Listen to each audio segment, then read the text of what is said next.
Kalispera sa, so Pater Evangelio sa do. So, hey, we are back for another episode of what do we call it? Orthodoxy Questions Answered. Orthodoxy's Questions and Answers. What do we do on this show? What do we do on this show? Well, we try to answer as many questions as we can. And without a lot of extended dialogue, I have been warned that my answers can ramble. So I'm going to try to... Who told you that? What? Well, an unknown source has told me that sometimes I can ramble a little bit. Does it rhyme? Does this unknown source, do their name rhyme with Perry? No, it rhymes with emos. Oh, emos. Oh. Emos. I don't know Perry, if you can figure that out. Perry emos. Perry Yeah. emos. That's right. Sounds like a weird dude. So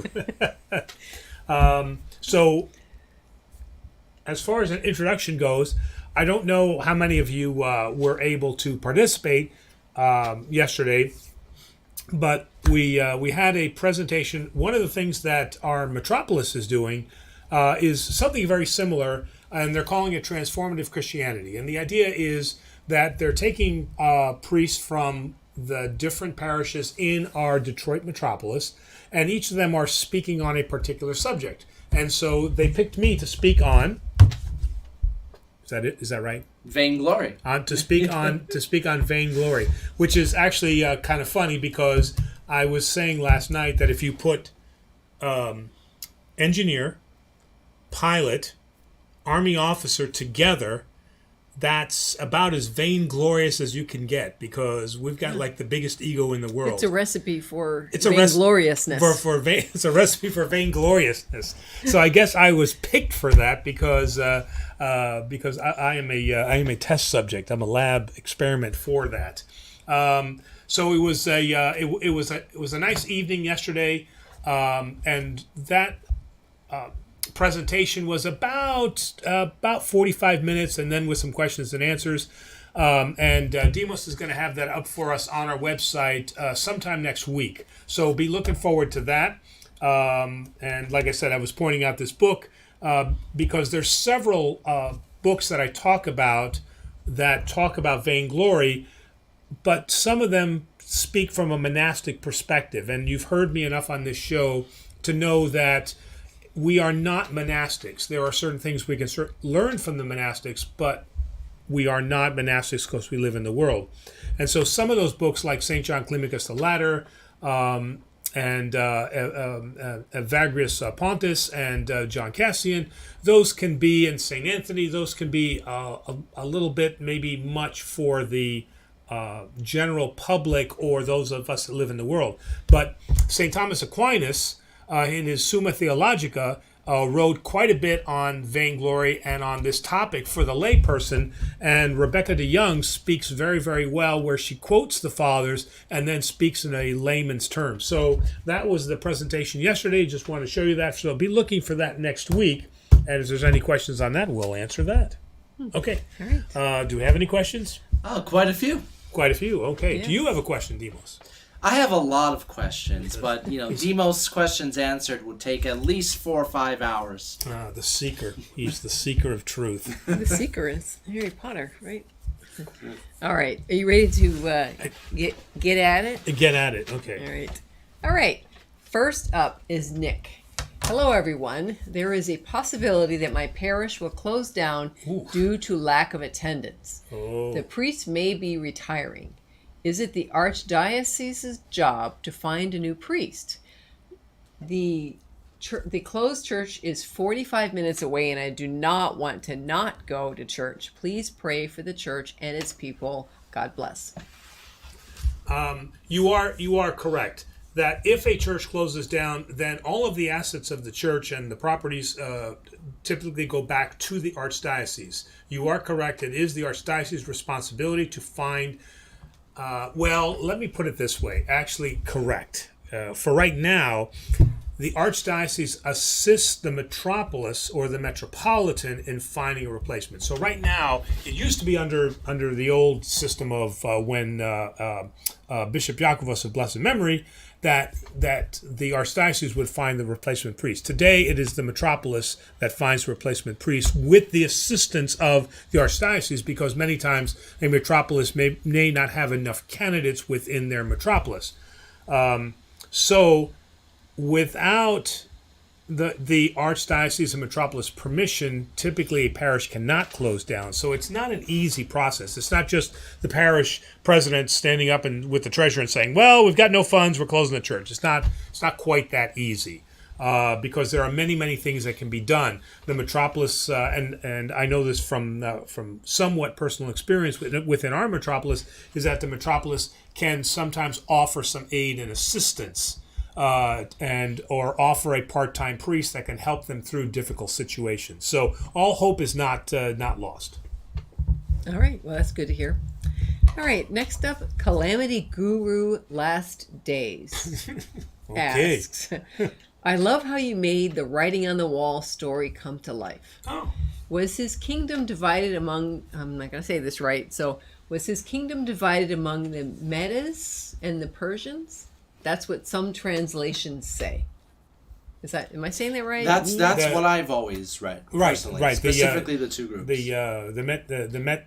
I don't know how to pronounce it. Medes and Persians, or Medes. The Medianites, right, and the Persians. And that's my understanding too. Is that's how that kingdom was divided up. But there's a historical research question there. But yes, and again,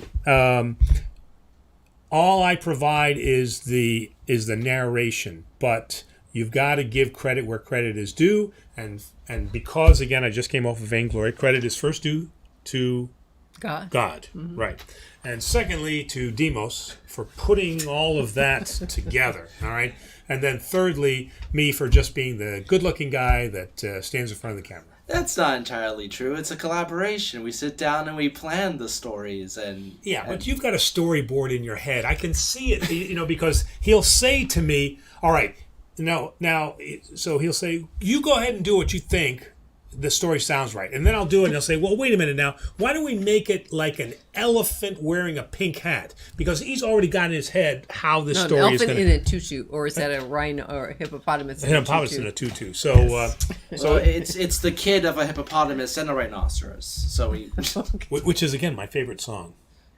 Oh, please, the Christmas song. I'm sorry. Am I wrong to say that I truly dislike secular Christmas music so much? Wait a minute. You're a mean one, Mr. Grinch. I've been listening to it for so many years. No, there are good secular Christmas songs. Yeah.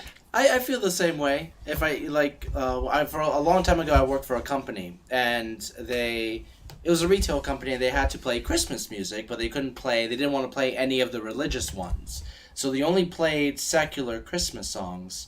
And I have no problem. A lot of them happen to be my favorite.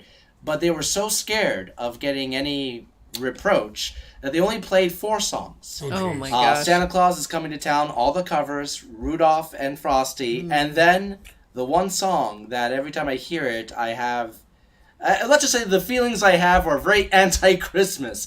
The Last Christmas I Gave You My Heart song. Christmas. George Michael. I hate that song so the Greek. much. I keep thinking of the scene from Temple of Doom.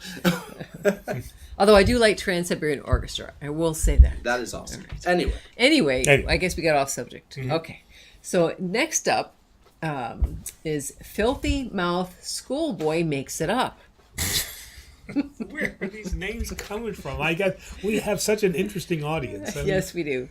And he says, "Hello, sir. Thank you for your channel. I would like to understand more clearly the differences between types of orthodoxy, such as Greek and Eastern. I'm learning about the split with Rome currently as well. I'm choosing my words carefully, as some things people write can disappear. Thank you for any recommended materials to help me." Real quick, unless it's spam, something sexual, or something very overtly explicit or offensive, we don't delete comments. So YouTube is very, very stringent on that. So that's most of the time, especially if it's something that's challenging, we like challenging questions. Right, absolutely. So we're not the ones who are deleting stuff. So as far as different orthodoxies, we need to start at the point that all Orthodox have the same worship.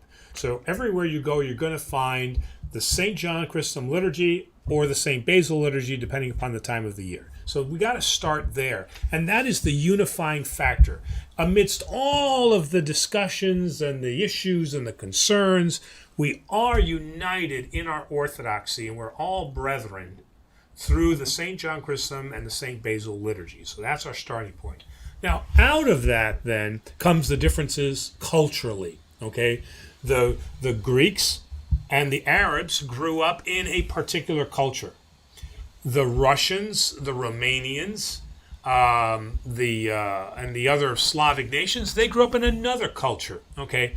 So their culture and their area dictates a particular feeling to how that's presented. And this is feeling in a good way, meaning that how they're going to express the certain parts of the liturgies. Now, sometimes that can extend to some doctrinal issues, not dogmatic, never dogmatic issues, but some doctrinal issues, like the Ethiopian Orthodox and the Coptics. We can have the issue of monophysitism, okay, the one nature of Christ versus his two natures, the one will versus the two wills. So we can have doctrinal differences. But basically what you're going to see are cultural differences. So European Orthodox tend to migrate towards the Slavic. All right? Not that there's not Greek Orthodox churches in Europe, but they tend towards that. Here in America, because the Greeks settled here in quite large numbers, then Greek Orthodoxy has a very large presence here. In the Mediterranean, you're going to see a mix of Antiochian and you're going to see Greek. So again, it really depends upon the areas and depending upon what you'd be, culturally most comfortable with. And then right down the middle is the OCA, the Orthodox Church of America. Slavic roots, but very American in their expression. And how about recommended materials to help in that? Do we have anything in our book list? Should I go get a book or? Well, I mean, that Frederica Green, Matthew Green book, Introduction to Orthodoxy, is a really, really good start. She does a really nice job of that. Obviously, Kallistos Ware's famous book, The Orthodox Way. That's another good start. Again, a little bit scholarly, but Frederica Matthews Green. Can I get that book? Because I see it. Go grab it. I can Yes, see it. we'll give you permission.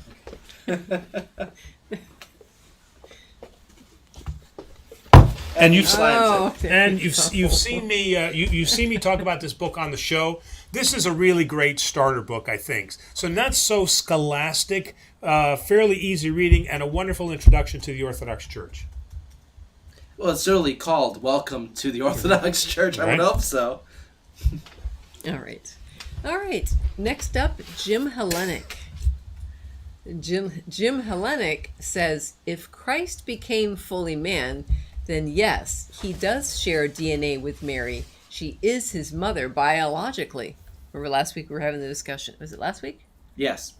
Well, but again, how do we prove this? I mean, we don't have DNA. We don't have DNA testing for the time. We don't know what that incarnation truly looks like. We know that he took flesh from the Virgin Mary. So scientifically, we could hypothesize from empirical evidence that yes, he would share that DNA, but how he took flesh is not really answered. So we don't really, we can't totally use science to explain now that he possesses now her DNA, because he is the God-man. He is the Theanthropos. So doesn't he have the DNA of all of us? Here's the way that I think about that, if I may. So between Jesus' birth and when he was 30, there's very little in that's chronicled in the Gospels. Yes, is Right, then the canonical Gospels. Yeah, yes. there are a couple of events, well, not many, right? Right. Why? Because those aren't essential to Salvation. Right. This isn't an important aspect of the story. And so, hence it's not recorded by the apostles. Well, what are they going to write? We made a point in one of our old stories about the strange laws on the virtual Sunday school. Yes, yeah, you're right. They didn't say anything about traffic laws or red lights. Why? Because they wouldn't understand it at the time. Exactly. So what are they going to? The Bible, the Gospel, is suddenly going to start talking about DNA? Who would? Right. It's to them at that point. It wasn't it wasn't of concern. But the point is, can we hypothesize down that road? And from a scientific perspective, the answer is yes. But as you mentioned, what is that going to gain us?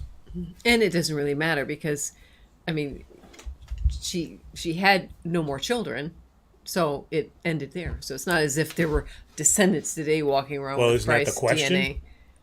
Well, there is the question of whether his stepbrother was, there's some aspects of controversy there.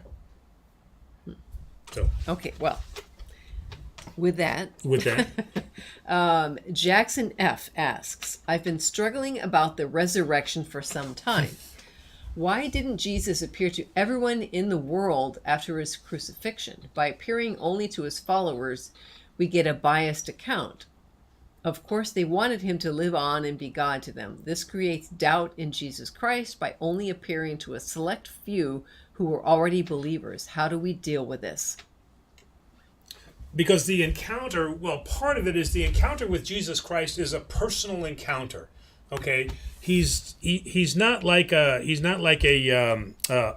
megachurch pastor, where he's kind of appearing to the masses. Now, he did appear to the masses in certain times, like when he fed the 5,000, and then he fed the 4,000. So there are times when he did preach to a much larger group, but he says himself, I came to save the nation of Israel.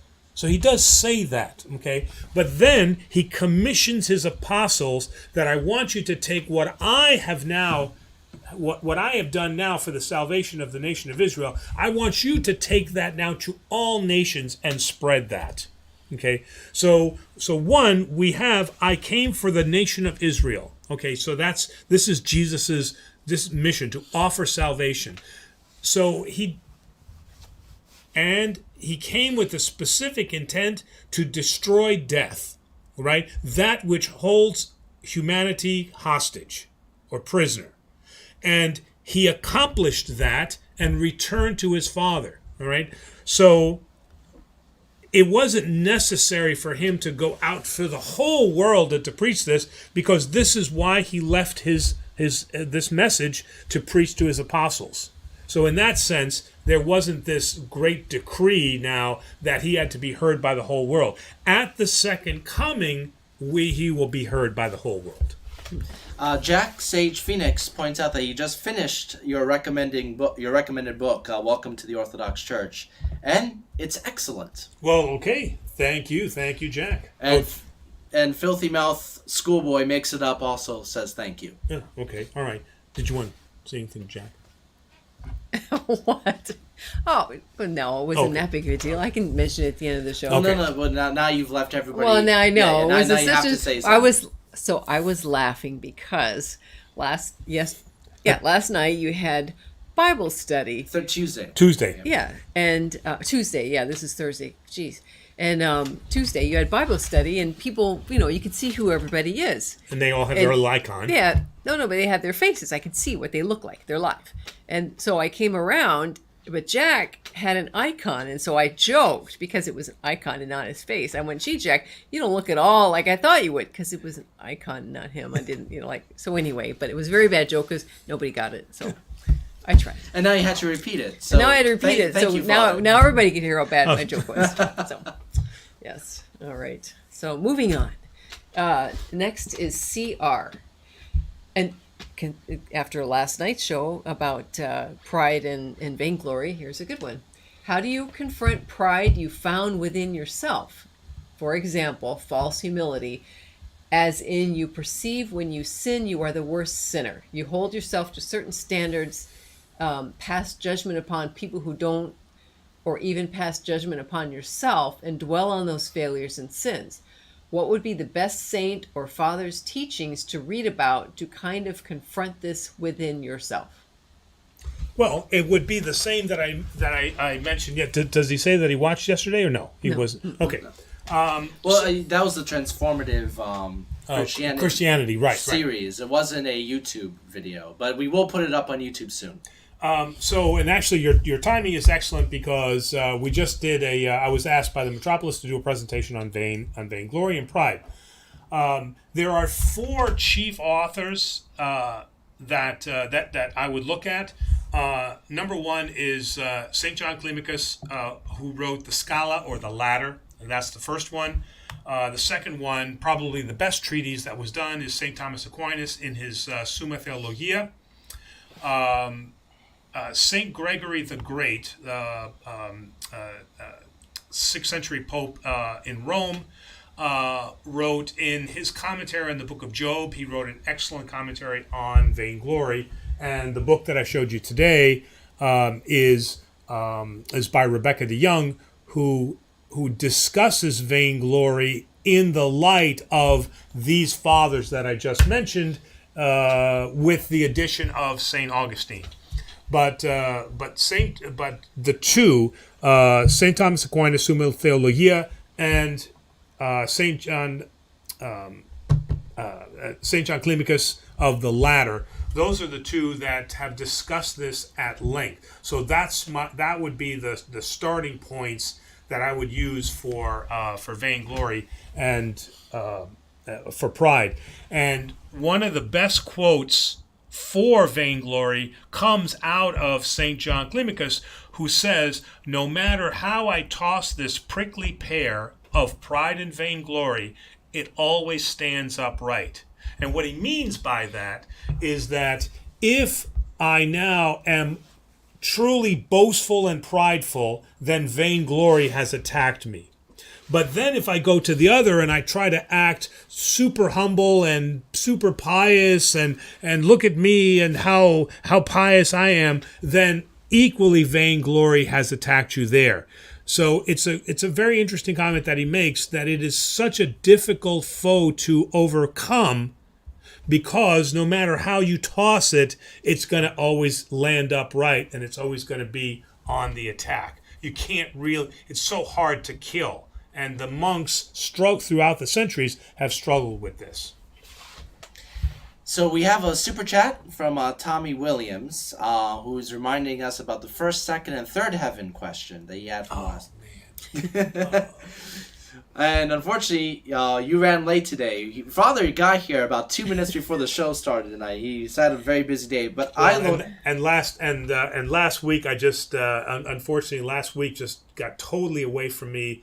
We had quite a few things.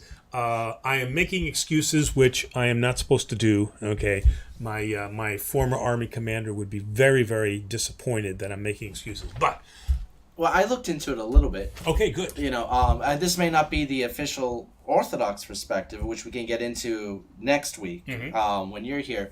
But so, and from what I was reading, it seems like there was a bit of confusion, because when in the Bible they refer to the sky and so forth, they refer to it as the heavens, plural. Mm-hmm. So that gave the idea that there were multiple heavens. So the one interpretation has been that there are 3 different heavens.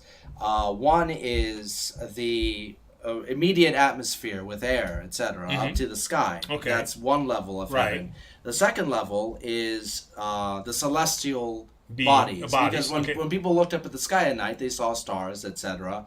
So there was a perception that there is something right above the immediate sky, and that would be the second heaven. And then the third, beyond the celestial bodies, would be God's heaven, God's home.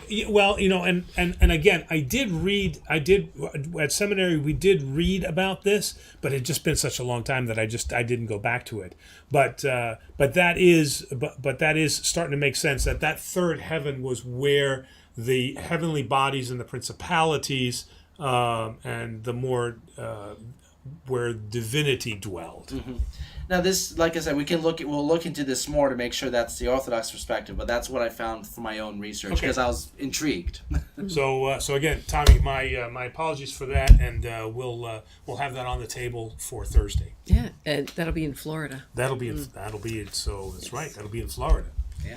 All right. Next up, Are you coming with us?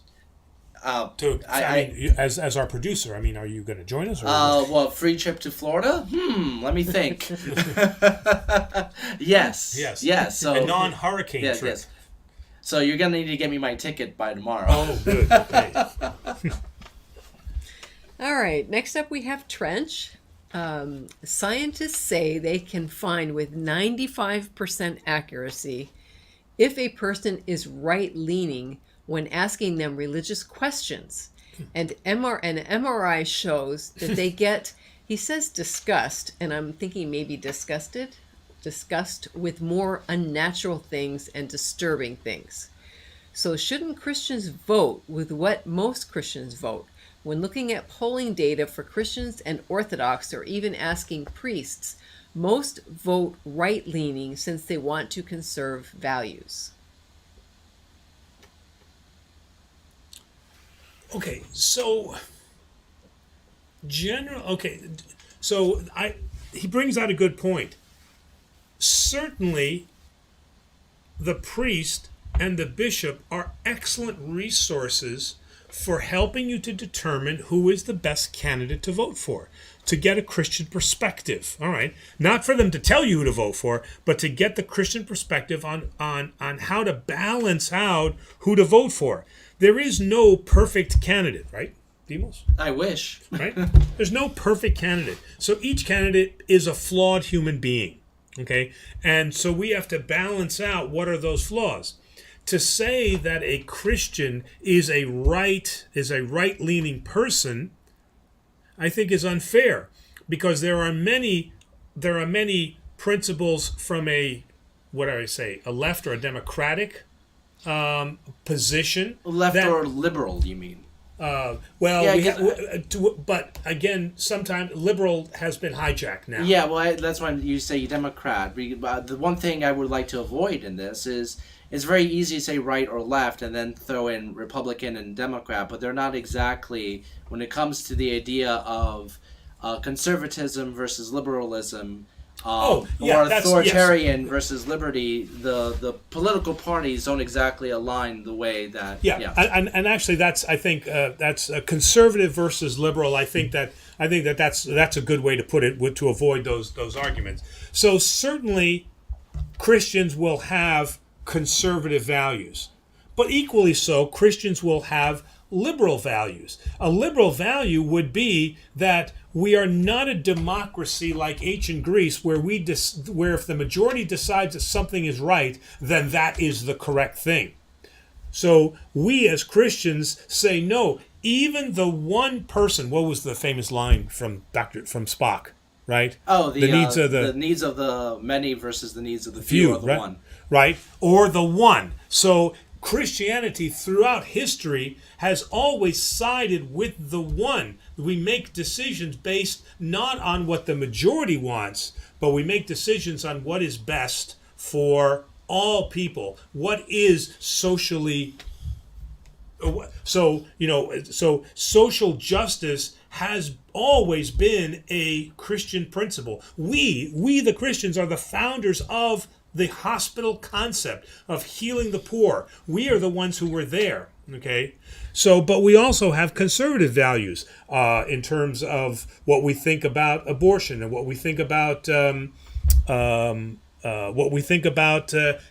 marriage. Marriage, all right? But when we look at capital punishment, we are not conservative. We are much more liberal. We do not support the death penalty. We don't feel that that's right. Some Christians do. But that is not a Christian value. to support the death penalty. Now, you're right. Some Christians do that. Eye for an eye, Right, but these are Old Testament theologies, okay, and doctrines. So I don't think it's fair to say that a conservative meter determines a Christian.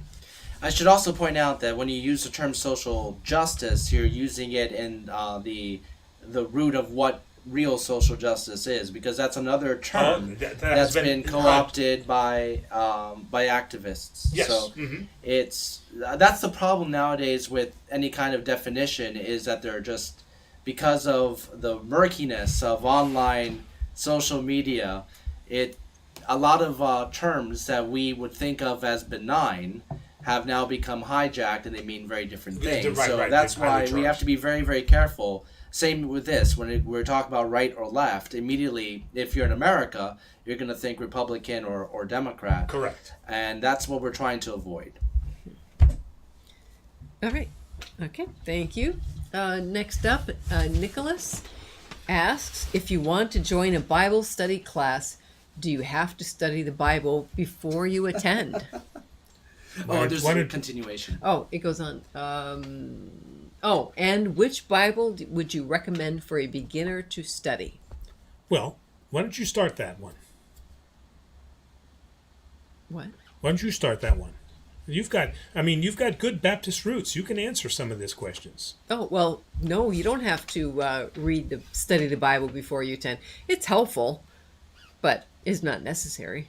Yeah, I mean, I didn't, right? When I went to seminary, I didn't read the whole Bible, right? In fact, I didn't read much of the Bible, right? But through seminary, I studied. Okay, now, what do you think? What was your recommendations for a Bible? Well, I guess it depends. It depends. I mean, if it's just a general reading, the NIV is good. It's pretty close translation, but because you're not a big fan of the St. James and the these and the thous and well, that's my opinion, but they're asking you, so. All right. Well, from an Orthodox perspective, as you've mentioned before, the Orthodox Study Bible is the best for my taste. It's got to contain not the one that just has the New Testament, not that one. The one that has both the Old and New Testament in it, that's the one that you want to get. You can get that on Amazon, and I like it because it has solid Orthodox commentary with it. But as far as being very close to the meaning, I like either the New Jerusalem or I like the NIV Bible. We have some follow-ups. So CR says, you can vote for either Republican, Democrat, or Independent, or to be honest, I've always weighed it as is my voting aligned with my faith and conscience. That's about it. But even that can really be difficult because, I'm going to use the words here, okay? Voting, let's say Republican or Democrat, those candidates are not pure in of themselves.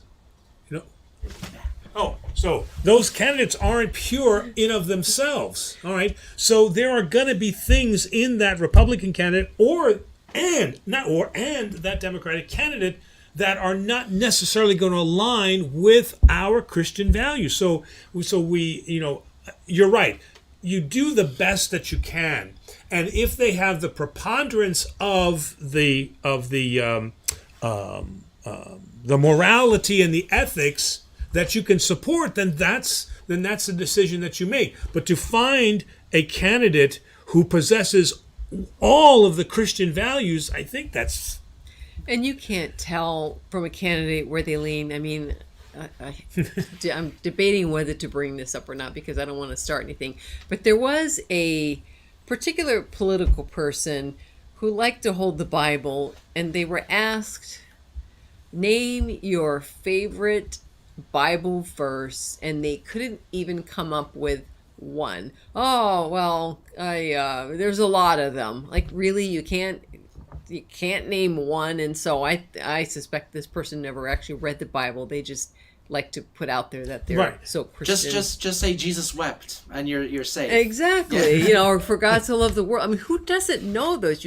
They couldn't even come up with one. Well, that is the case. A lot of politicians tend, and this is something you have to be careful. And I've seen this on both the left and the right.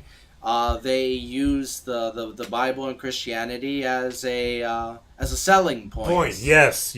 Right. I tend to look for people that actually set an example.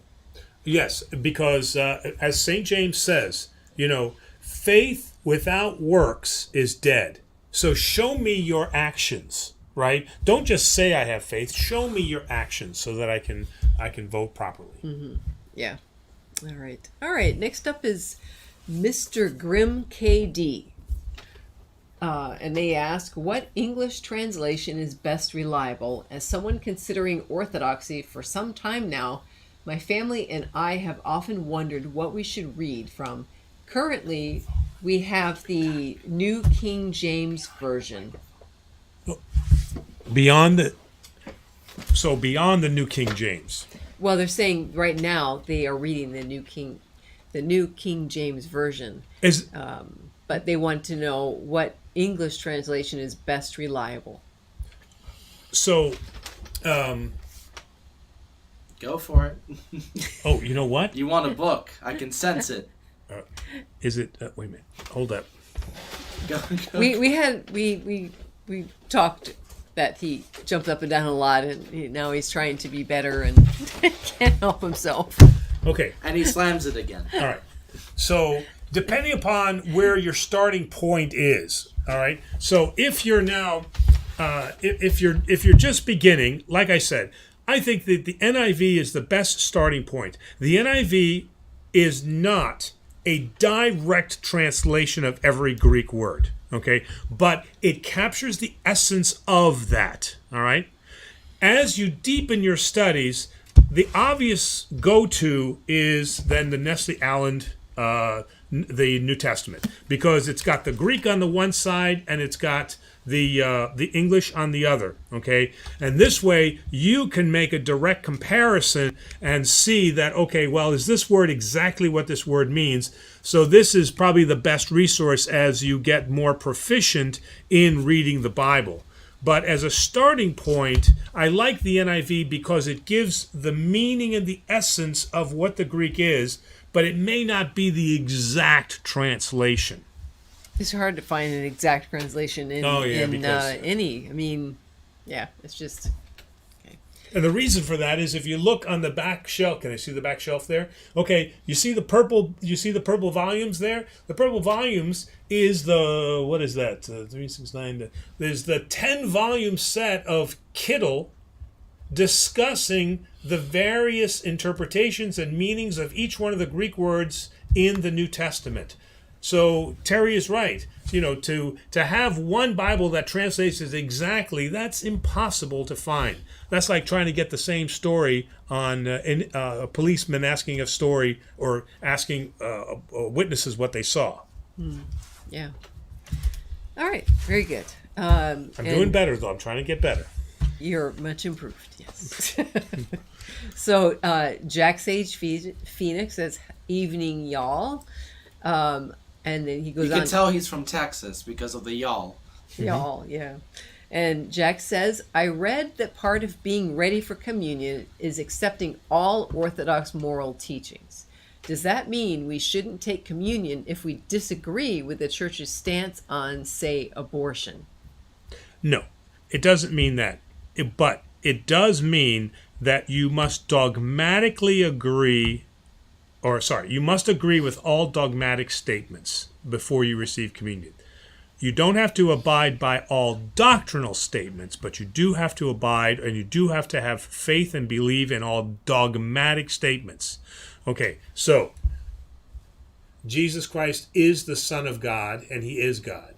Jesus Christ exists as an hypostasis of the Holy Trinity together with the Holy Spirit and God the Father. That he came to earth and became man through the Virgin Mary, and that he is here for our salvation, that he was crucified and died and was resurrected. Those essential points. If you do not believe those dogmatic statements, then you should not receive communion, because you are not abiding in him. Okay? So the other ones are discussions that need to happen.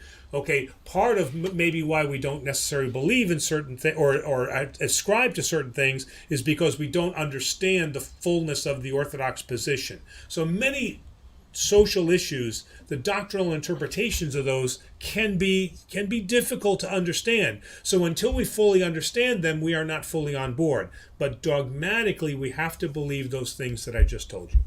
Pretty much the creed. The creed, yes. Thank you very much. Okay. We have another follow-up from Richie Rue 1027. Politicians don't follow their conscience. They follow whatever their party says. And he provides a few examples, current examples. Like our current president, he's against abortion, but he doesn't want to impose beliefs on anyone, etc., etc. And that's the thing. Whenever it comes to these particular topics, you just have to do your own research. I'm wary of saying this is somebody that all Christians should vote for, and this is somebody that none of the Christians should vote for. I agree. But I like, and I'm just picking two here in particular, Truman and Carter. I don't think that they were party puppets. I feel that those two presidents were truly the men that they shown themselves to be. I mean, there was I think that ethically and morally they were who they presented themselves as. I'm just giving them as two examples. All right. Okay. I don't remember Truman, but I do remember Carter. No, I mean, when he ran. Are you saying good? Are you saying that these two are good examples that were not held captive by whatever their political party told them to do? They exuded the principles, the Christian principles that they believed in, and were not overly impacted by their political party. Truman, there's a lot of controversy with Truman because of his actions during the war. So this might be something we may want to revisit. Well, I mean, where I'm going with Truman, one of the things I'm going with Truman is Truman was left with probably the most difficult decision anybody has ever had to make in history. And he made that decision on his own, not by asking political parties what is the right thing to do. So you're just using them as examples of this, but not as examples of morally upstanding. Oh, yeah, right. Okay, yes, okay. yeah, okay. Let me clarify. Good clarification there. Okay. You're talking about the bomb. The bomb. Yeah, that's the bomb. There's The a whole... bomb.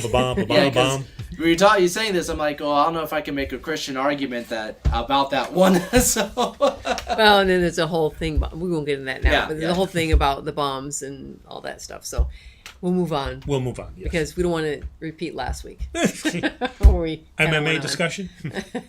All right. I'm going to go down to, and I'll come back to Jack's other questions. Aaron says, "Hi all, my first question, I came across a video where the priest said that Endideron is only for Orthodox who are not able to take communion that particular day. In my parish, we give it even to non-Orthodox visitors. What is your take?" I don't think I've ever said that. No, they came across a priest who said that. No. It's inherent in the word. The word is anditheron. It's instead of the gift. So it is the sign of Orthodox hospitality.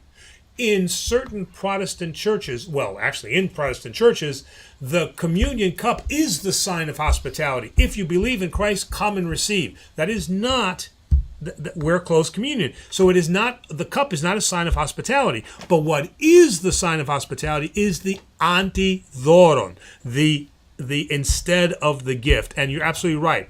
That goes to atheists. It goes to anybody that, Catholic, Protestant, Muslim, Buddhist, whoever can receive that gift of hospitality. Would it be inappropriate to say it's like the Orthodox version of breaking bread? It's the halal. It's at an end of a Jewish synagogue service. They will break the bread, and it's very similar to that. Yes, it is. All right. Freddie Russo says, Father, I'm starting a new business. I would just ask for your blessing. The company will be called Hellas Cargo. Thank you. Okay, can I do a quick blessing prayer for him? Sure, but Richie Rue wants you to know that Catholics are watching tonight. Oh, yes, I didn't say that.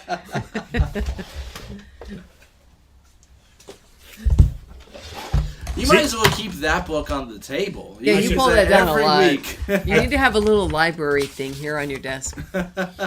Okay, wait. So, okay, because we have this. Okay.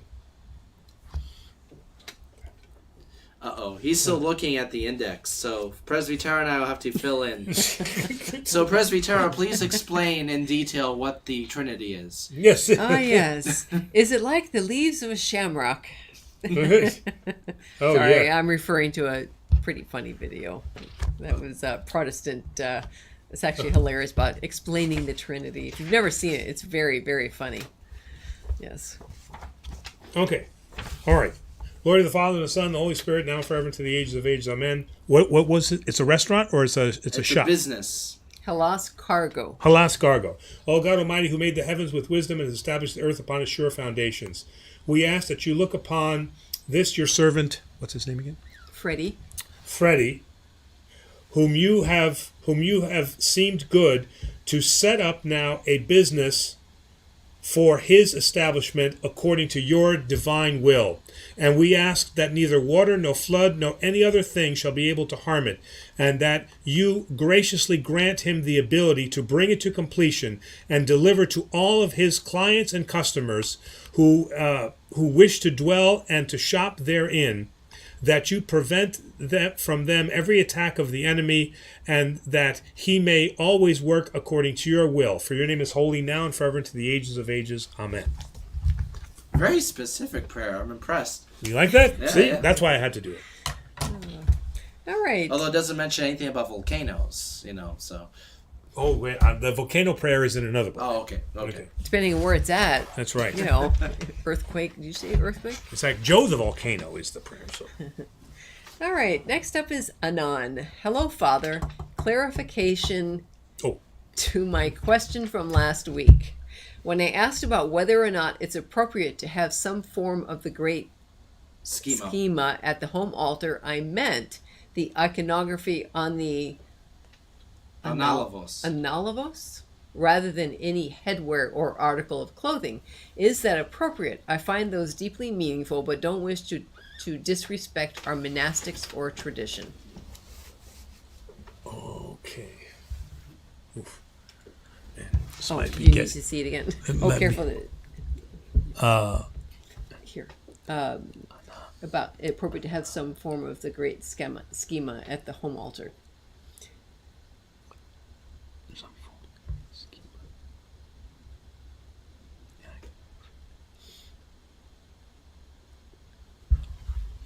Well, I mean, if we're speaking about iconography, I mean, we don't have any problem with that. I mean, that's the home iconostasy is just that. It's the Livani with the thimiato, which has the censer in it.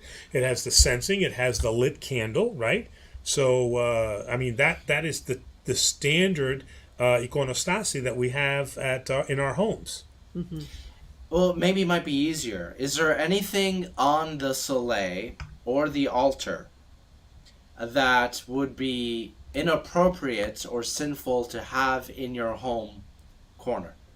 Oh yeah, the reserved communion that I have in the antiforon, which is the tabernacle in the back. Other than that, because of its contents, but there's nothing else. The candelabras that I have on there, the altar. I mean, again, you're not gonna have chalices and patens. What if you want them? What would you do with them? That's the thing. There's no reason for you to have those. Like I said, then there are unfortunately some non-canonical priests who have tried to set up an altar in their own personal home. without the permission of a bishop, and they're not a mission parish or anything like that. So these things are inappropriate. So any vessels that are used for Holy Communion or Holy Communion itself is not appropriate for a home iconostas. Now, when I was recently in Greece, and it was the first time I'd been in many years, I noticed that people could purchase mini churches, like 1 or 2 person churches that they can have in their backyard, essentially. Yes. Yeah. I'm going to take this question to the most extreme and say they have a church literally in their backyard. Okay, but that church is a proskinitarion. It is not a church. I mean, a priest can come there and he can perform a small service, but really it's a proskinitarion, which is a place to say prayers. That's all that it is. So my point is, if you can take it to that far, then this is a much smaller version of that. But even that proskinitarion does not have chalices. It does not have Holy Communion there. If the priest is going to celebrate something there, he will bring those with him. All right. Next up is from Mark Fetch. What is the difference between anditheron, and I don't know this next word, it might be Slavic, mirovanija? Uh-oh. I don't know what that is, I'm sorry, or how to even say it properly. And while you're looking that up, also, is there a reason why some churches kiss the cross during this time while others anoint with oil using the greeting, Christ is among us? Okay, so what? So spell it again. Miro. It's the anointing with holy oil. Oh, mirofori? That might be the different version of that word. Miro, it's Mirovanije. It does sound vaguely familiar. I'm sure I've heard that pronounced. It's anointing with olive oil. Oh yeah, here it is. It's anointing of holy oil. Okay, so we would just say evangelion. We would use the term evangelion. Okay, so now that I know that, let's go back to the question again. What is the difference between that and anditheron? To begin with. Okay, so, well, at its very core, anditheron does not have healing properties. Okay, the miron that they're talking about here is that is used for anointing is actually for the healing of soul and body. The anditheron is strictly a gift that is offered in hospitality for coming to our church and worshiping the one God with us. Okay. So it's not a sacramental item, whereas this Mirovania Vanya is a sacramental item, and anditheron is not. Okay. It is blessed, but not sacramental. All right, and then he goes on to say, also, is there a reason why some churches kiss the cross during this time, while others anoint with oil using the greeting, Christ is among us? Again, cultural differences. That's each one is fully appropriate as a Christian, but Slavic traditions and customs are different from Greek traditions and customs. Mm-hmm. And sometimes it's even a matter of personal taste, what somebody grew up with in their village, what their mother or father or yaya or papu did. Okay. Right. McGrim KD says, I am in my first marriage. However, I am my wife's second. And then all of our children are of this current marriage. Is it still possible for us as a family to join the Orthodox Church? Of course. 100%. Absolutely. And what does this mean for the children? I mean, depending upon their age, if they're older, they would make a decision about whether or not they want to become Orthodox. If they're much younger, they're little kids, then they're probably going to join their parents, and the family would then be united, in their Orthodoxy. But so again, it really depends on the age of the children. But this is not a hampering in any way. In fact, we have priests who have been married and divorced. Okay.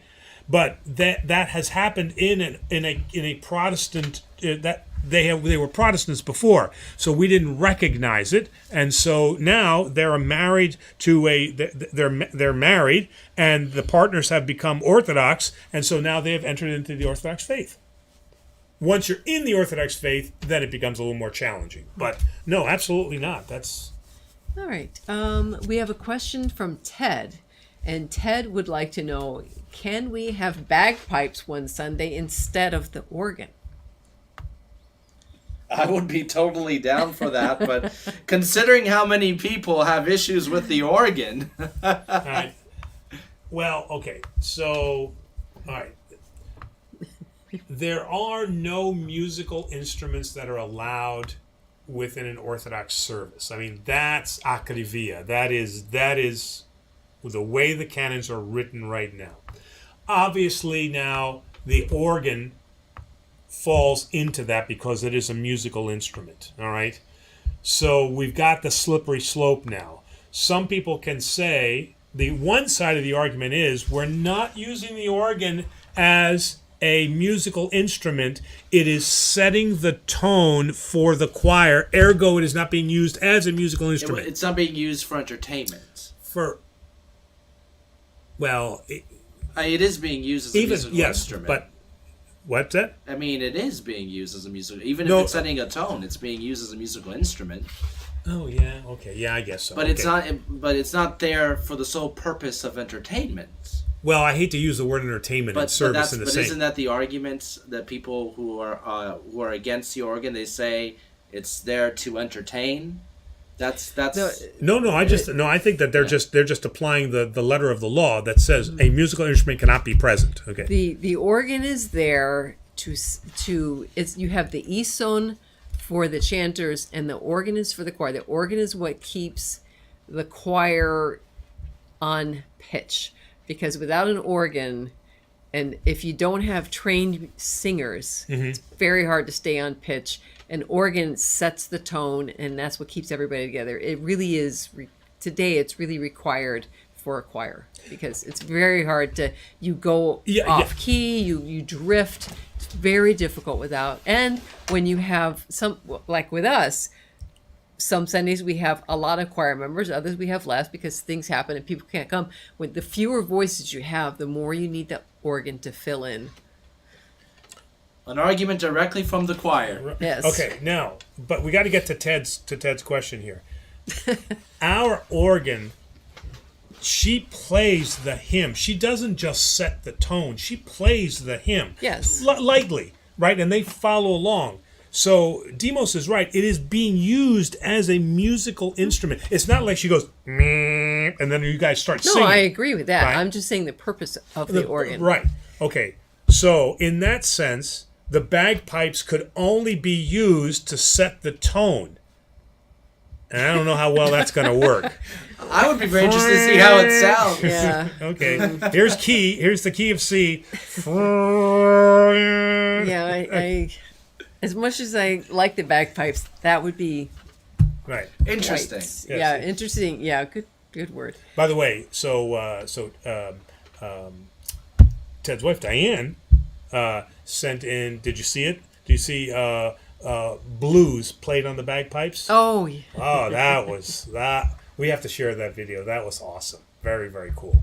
But unfortunately, Ted, I don't think we're going to be able, at least in the foreseeable future, to allow the bagpipes. Now, the bagpipes will return. Like when we do the next kirking of the tartans, I'm bringing the bagpipes back, and they're going to play. But it's not going to be during the liturgy. It'll have to be after. All right, well, keep us posted on that. Mm-hmm. All right. Jack asks, what do Orthodox believe about demons? Did God make them? If so, why? What effect do they have on our world? In the Bible, they just seem to cause insanity. Is our modern conception wrong? Oh boy, there's insanity in the world today. Yeah. Okay, so God created everything, and God created everything good. So Genesis is very clear about that. But at the same time, God gave to his creations free will. And so Satan and his demons have frozen their free will against God. So although God is the creator of all things, God is not the author of evil. So the Satan and the demons have made their decision. They have used their will to determine that they want to be far from God. And out of now being the spawn of lies from the father of lies, they want to take all of humanity with them. And so, ergo comes madness. All right, we have a super chat from Richie Rue 1027. Richie Rue. Yes, and Richie Rue asks, what is a good study on the Didache. Oh, the Didache. Didache? Yes, thank you. I have that. A good study is just go online and read the Didache. Okay, so what is the Didache? Okay, Didasko, it is a teaching. It is the earliest written teachings that we have from the apostles. All right, so it spells out very basic principles, like the conduct of a basic worship, the conduct of a baptism, the conduct of confession, in its very rudimentary forms. So it's the first real priest service book that we have, if we can call it that. So is there a study guide that tells us about the Didache? Not that I'm currently aware of. It's because of its simplicity, it's just very easy to read. We have a follow-up. We have a follow-up by Jack on the earlier question. So demons are Maiar, who have chosen to sing dissonant from the Song of Creation. Cool. First stage, Lord of the Rings. Yeah. Is that okay? Yeah. I was like, that came from somewhere. Yeah. Demos is going to know that. Next question is from Nicholas. Will the Catholic and the Orthodox churches ever reconcile their differences? Wow, this question has come up quite a few times on this show.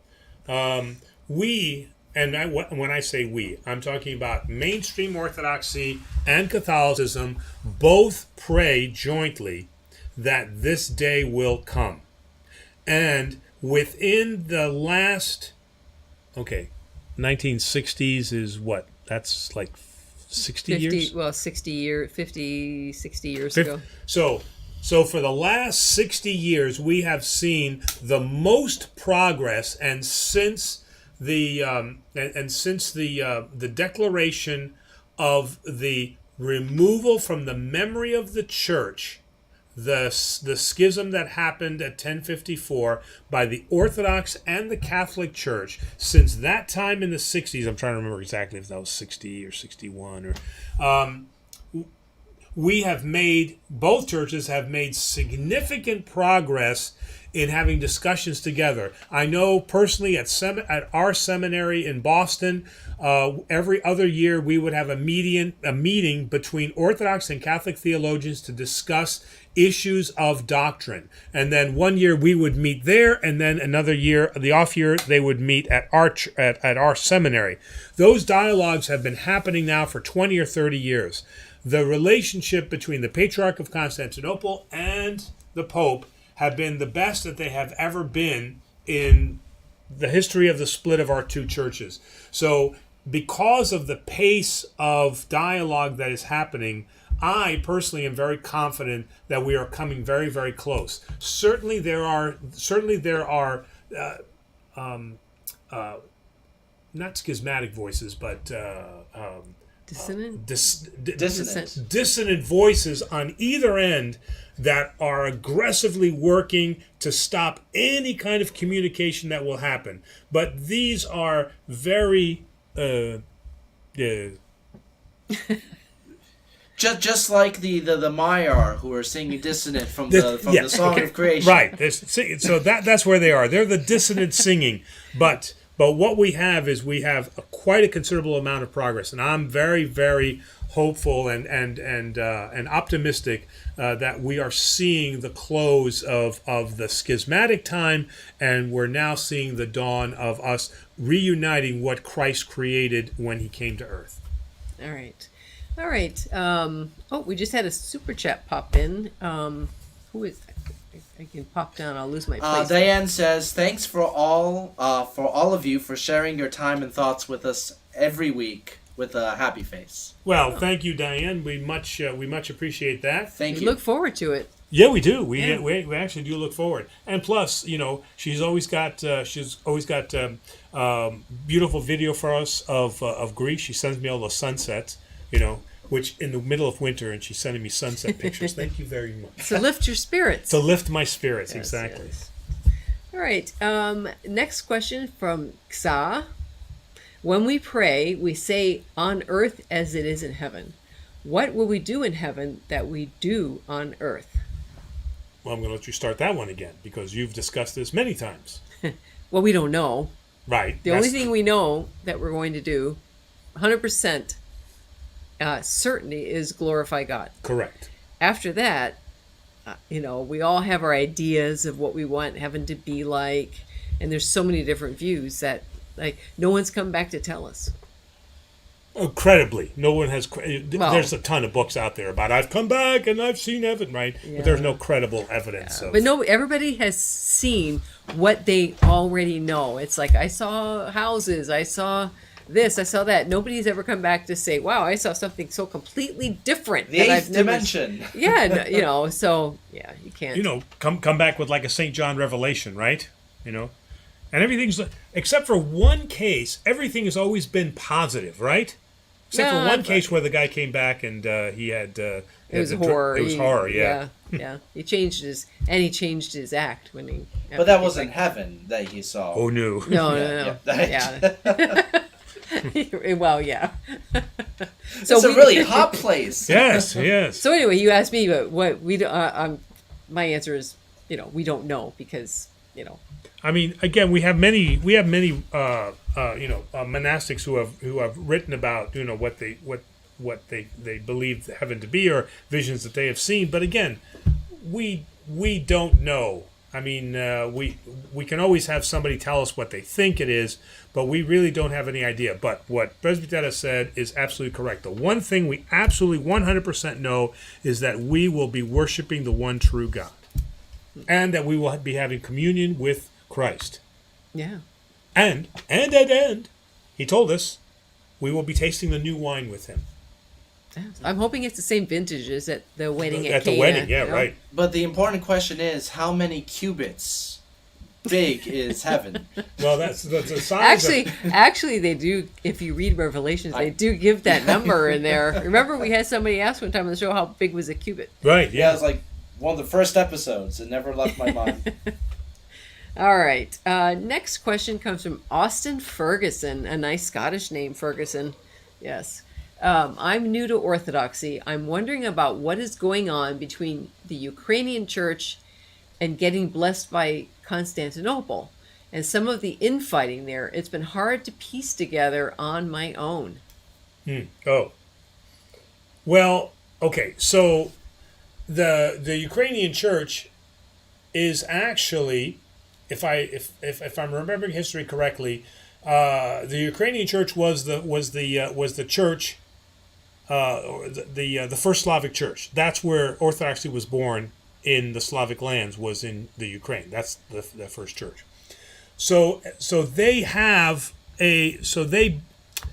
they belonged, because of their long history, they belonged to the Patriarchate of Constantinople. But during those difficult times under the Ottoman Empire, the Church of Constantinople asked that Moscow, the Patriarchate of Moscow, then have care of those churches in their region. Because, again, they were cut off by the Muslims. All right.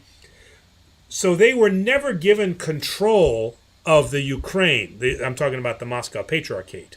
Well, now, when the Ukrainian church now looks for autocephaly, the Moscow Patriarchate thinks to themselves, hey, we are the ones we are the mother church, and we will grant you your autocephaly.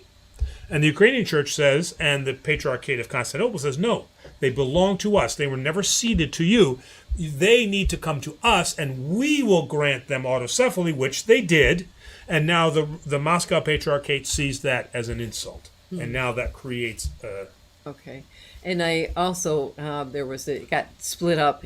He had gone on to say, like, the Serbian Patriarch is upset with Constantinople, and there seemed to be some drama there. All this considered, I still believe Orthodoxy is the true church.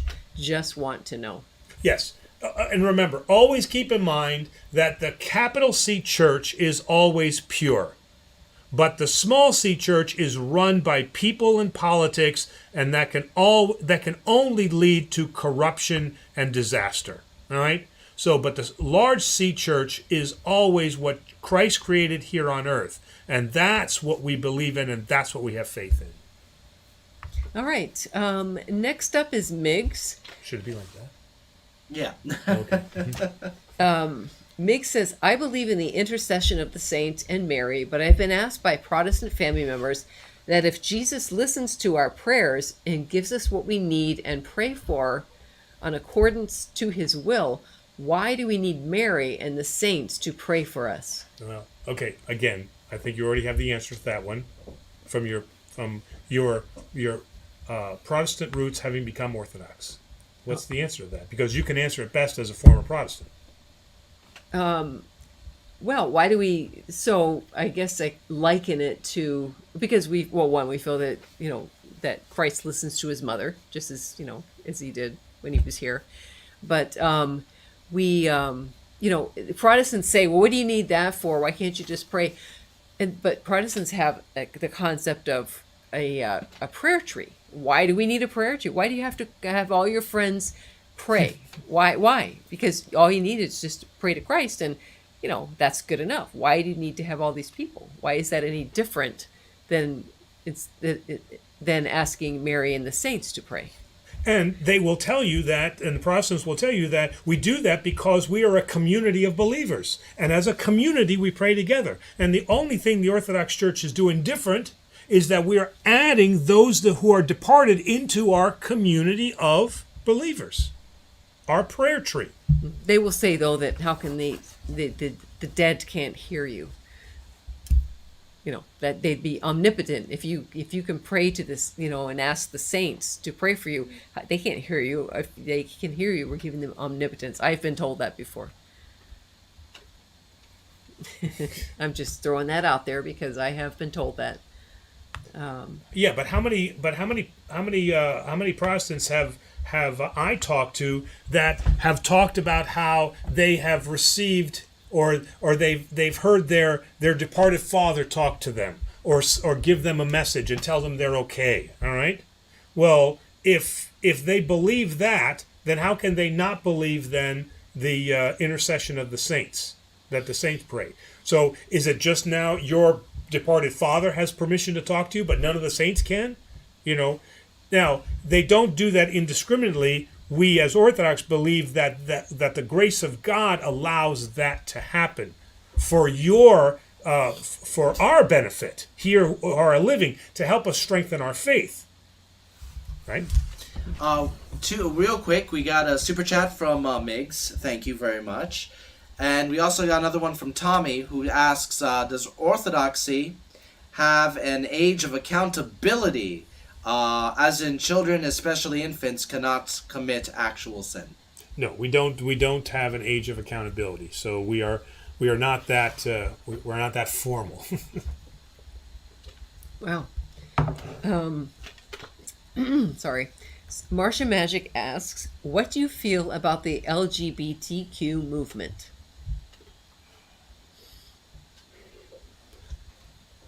So, to some extent, the mainstream orthodoxy, okay, to some extent has a live and let live concept. Okay. the idea is that everything that we do has to stem from a position of love first, right? Not acceptance, but love, okay? We can understand a particular situation, and we can understand what that particular, or we can try to understand what that particular person is going through, but not in a judgmental manner, but in a manner that stems directly from love. So we would treat a LGBTQ in the same manner that we would treat a heterosexual, right?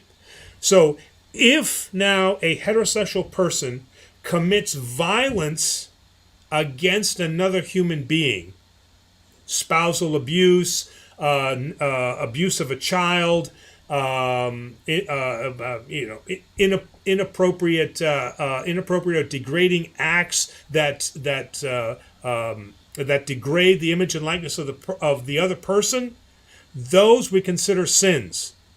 If we consider them sins in a heterosexual, we are going to consider them sins in an LGBTQ. So if they commit those acts, then they are just as guilty as a heterosexual. So from that standpoint, we see everyone is created in the image and likeness of God, and we judge their actions based on love. All right. All right. Next question is from Dionysia. Hello, Father and crew. Thank you for the show. My question is this. Posse. How do you conquer anger? For example, if you're angry with someone, how do you overcome it? Thank you. This is interesting because yesterday in the vainglory presentation that I did, there is a wonderful picture, and you'll see this when Demos posts it next week. All right. You will see on the third or fourth slide, just a little reminder, you'll see on the third or fourth slide, there's this wonderful medieval drawing of a tree. And at the base of the tree, well, it has all these branches and leaves on it. Each one of those is meant to represent each one of the 7 deadly sins, of which anger is one. And what's interesting is that at the base of the tree is the sin of pride. And so pride, according to the fathers, both Latin and Eastern fathers, is the source and the root of all the other vices. So when we are angry, we have to then become introspective and find out what is the source of the pride that makes us angry. He or she said something that I don't agree with, and it's not right according to me, because I am prideful. I am angry because somebody didn't recognize something that I did, an accomplishment, a good work that I did, and I'm angry about that. Pride. I wanted to do something, or I did something right, and then somebody criticized me for having done it. Pride. So I love this image of a tree because it shows us that when we analyze this to its depth, then each one of those fruits, which are vices, is going to have its root in pride. And that's, we have to understand, why are we angry? Our pride has been hurt in some way. Is that always applicable for anger? I mean, for instance, and I'm just trying to give another angle to this. If somebody hurts my children, okay, and I'm angry about that, would you consider that pride in my children? Is the reason I'm angry because I have trouble applying that? Yeah, well, so in that sense, yes. Okay, the source of that is not necessarily pride, it's more protection, okay? But is anger the proper response, or is removing them from the situation? Because somebody is attacking my children, right? Okay. Now, I need to remove my children from that. Okay, that is a calm and thinking person. Okay, I'm removing them. Now, I am prideful because you have attacked something that is mine, and now I am angry, and now I will seek vengeance on you. So that's where it can. Well, that is a good point, because why aren't you angry about other people's children that are being attacked? Yeah, right, exactly. Yep. all right. Okay. We have a question from Subdeacon John Barone. Have you ever thought about having an Orthodox bishop on the live chat?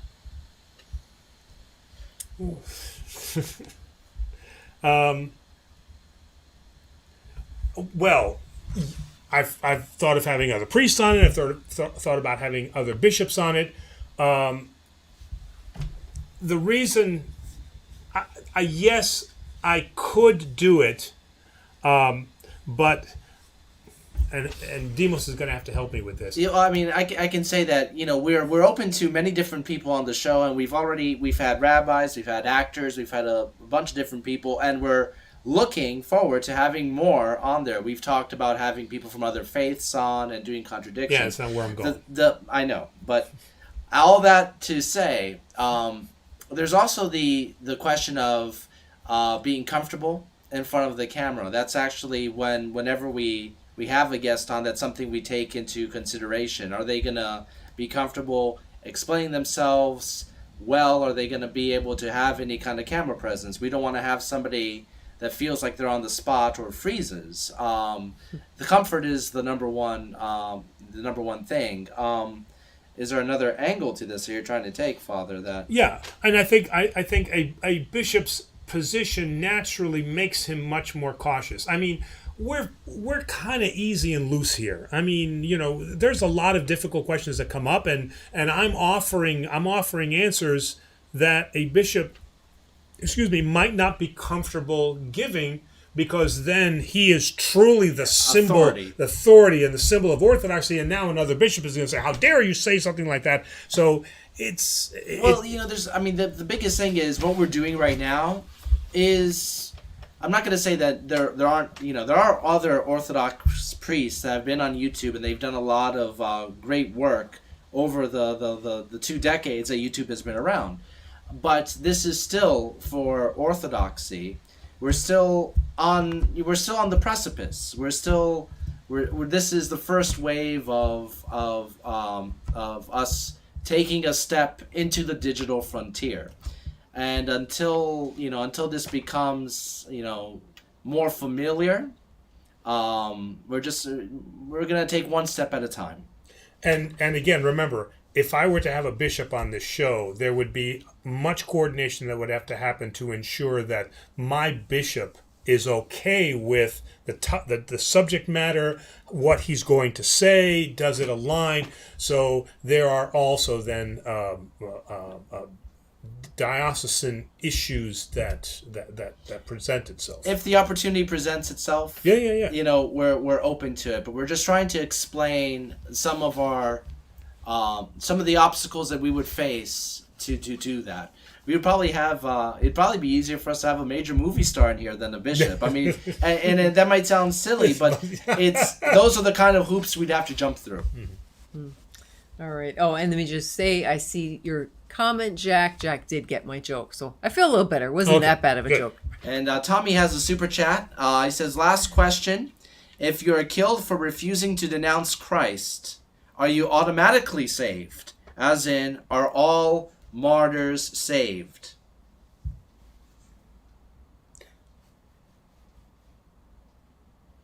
Well, the Orthodox Church will never say yes, absolutely, but we would definitely say that you're in the top 10.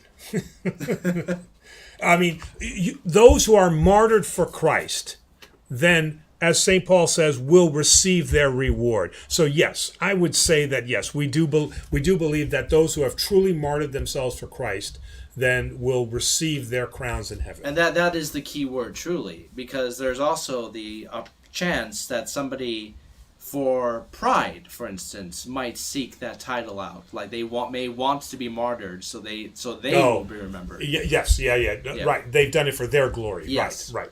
Or vainglory. Or yes.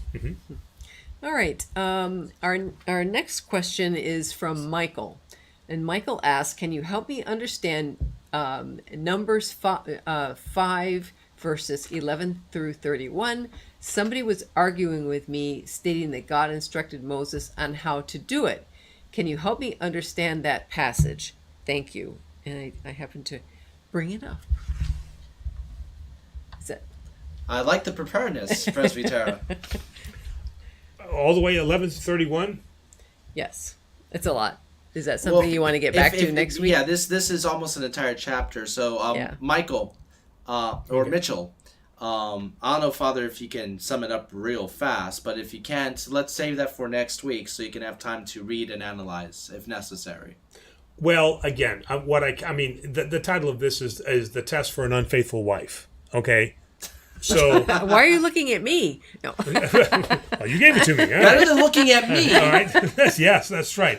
Okay, and so remember, the what I can quickly say about this without doing an in-depth study of this, what I can quickly say is Jesus Christ came to fulfill the commandments. He came to fulfill the law. Okay, the covenant that was given to the Israelites was a temporary covenant from our Christian perspective. All right? So this test for an unfaithful wife, we don't have this level of detail because Christ has given us a new commandment, and that commandment is love the Lord your God and love one another as I have loved you.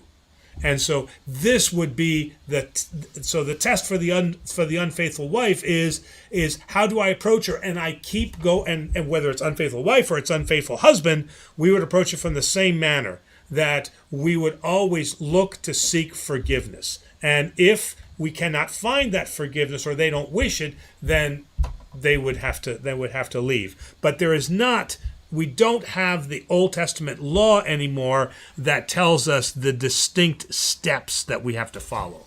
All right, a few more questions since we're running late. A few more questions so people haven't had the opportunity to ask one yet. Ooh, lightning round. Yes, a true lightning round. All right. I got to skip down, find who has not had a question read.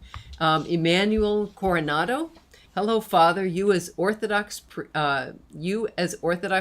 priest. Sorry for the kind of impertinent question. How would you convince people that Jesus is the life, truth, and the way in an Orthodox explanation? Lightning round. Yes. Yeah, and this is the question for the lightning round. Well, No, go ahead. I mean, I'm stalling because of the word convince. If you don't start from the standpoint that God exists and his Son was sent by him for our salvation, that is a faith statement. There is no convincing, because you can make human arguments against everything. So that's why I was stalling here, is because to use that word convince, I don't approach it that way as a priest. Because if they're looking for concrete evidence that Jesus Christ existed, died, and was resurrected, I'm sorry, but I can't offer that proof. There's no body here. There's no scientific evidence. This is a matter of faith, because I know within myself what the divine spark that has been put into me. I know that God exists, and I know that God's manifestation or God's personhood exists in three parts, of which his Son came to save me. But that has to be the starting point. And that can only come through experiential knowledge and not not just human reason. All right, I skipped one inadvertently from Donis Georgiou. What is your view on capitalism? How does the church view this subject? Oh, I mean, capitalism is not really a Christian concept, because capitalism can seek to gain for ourselves. At the core of capitalism is I want to do what I need to do to get rich. So pure capitalism doesn't have a social ethic. There are companies out there that do very philanthropic and humanistic things, but they don't do that out of capitalism. They do it because of their company nature. Like, what is it, Chick-fil-A, right? You know, well, a lot of companies. Almost every major company has a philanthropic arm. Yeah, they do it. The question can be whether they're doing it because it looks good, or whether they do it because they really want to. You know. Right. But the aim of capitalism is not to give away your money. The aim of capitalism is to make me rich. All right. But it is one of the concepts that exists within America. If that is used to its good, meaning that it is tempered with social concern and concern for humanity, okay, then the Orthodox Church says capitalism isn't the greatest thing, but at least now good is being done, because the money that they have gained now is being used for good. Okay. All right. Or at least a portion of that. Do we have time for two more? All right. Two more.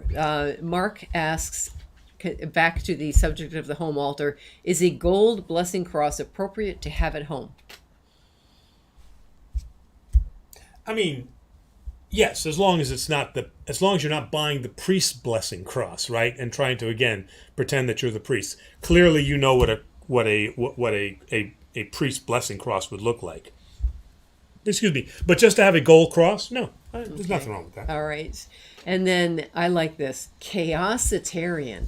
That's a great name. Chaositarian. Chaositarian. Why do we pray for the dead? Well, again, why we pray for the dead? We've had this question also. In an imitation of what Abraham bargained with God when he was going to destroy the land of Sodom and Gomorrah, Abraham bargained with God and says, if you can find 1,000 people, 100 people, 10 people, one person, then would you spare the city? And he did then spare it. So we see the power of being able to intercede and ask God for his mercy, that he can be moved to his infinite mercy.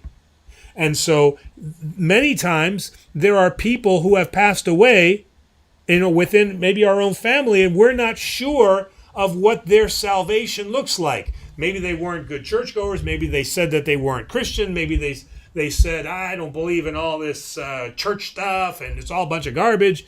And we're very concerned about them. And so we pray for them fervently, as did Abraham, that God's mercy will extend unto them. Because through those voices, then we believe that God can be moved. All right. Oh. So real quick, we have a shout out from a new face, Herschel Martin, who says, God bless you all, from an Orthodox Inquirer from Kansas City. Kansas City. And we have one last question from somebody who hasn't had a chance yet, Daily Exotics, who asks, and we kind of touched on this the other day, but, what is the Orthodoxy opinion on self-pleasure? Does it align with the Catholic view? Oh, well, okay. So, from an Old Testament perspective, thou shalt not spill their seed, right? Okay, we know that. I think the Catholics take a much stronger stand than we do. Where that can become problematic is when it becomes habitual to the point that you ignore things that you should be focusing on. If it takes you away from your community, if it takes you away from your family, if it distracts you in such a sense that you can't focus on those things that are positive, then the Orthodox Church has an issue, has a problem with that. All right? So if that's becomes your 24/7 focus, then you have taken yourself away from your family, you have taken yourself out of your community, and your mind now is preoccupied with things, with a thing now that is removing you from being able to focus and concentrate on God. Well, if it removes you from your community, then it removes you from the opportunity for the fantasy to become a reality. I like that because that's right. There's no way self-pleasure is going to become real. A marriage. Yeah, right. I mean, eventually you'll be able to buy the robot, but we don't have an orthodoxy stance on that. I don't think. No, we don't. No. And even if we did, the answer would be no. All right. Well, that concludes tonight's presentation. What a question to end on. All right. Okay. So again, Presbyterian, always wonderful to have you on the show. And I've been remiss in getting your perspective on some of these things because you have a unique perspective that I don't have, and that's you understand the Protestant mind.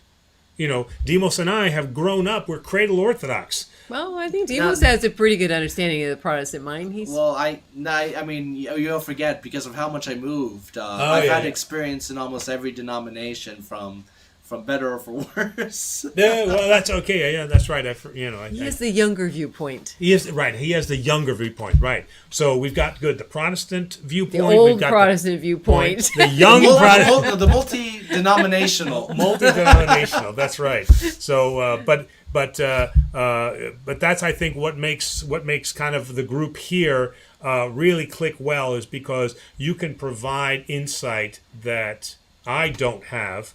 And Demos can provide insight that none of us, the two of us, can provide. Well, speaking of insight, Miggs jumped in with the last-minute super chat just to let you know that your Abraham example is the best explanation they have ever heard for intercession. All right. Although I will point out, the Abraham only got down to 10. He didn't get down to 1. Oh, he did get down to 1. Yeah. Oh, okay. Well, he got down to 10. Okay, I thought it was 1. We've taken it, logically, we took it the next step. But that's been, I want to be very, very sure because I know somebody's going to say, only went down to 10. But same idea. Well, he did take 2 out, right? He took Lot and his wife. And the daughters. And the daughters, yes, and the daughters. 4. That's right. So. Okay. All right. Well, that's it for us tonight. Have a great night. Next week, we will be doing this from location. So if there are any changes to that, we'll have updates in the community tab. But so far, we're good to go. All right. I might be in a beach shirt, so don't get scandalized. Let's hope we have good internet connection. Yes. All right. Well, have a great night, everyone. Everybody have a Good great night. night. Thanks for the great questions. See you next Thursday. See you next Thursday.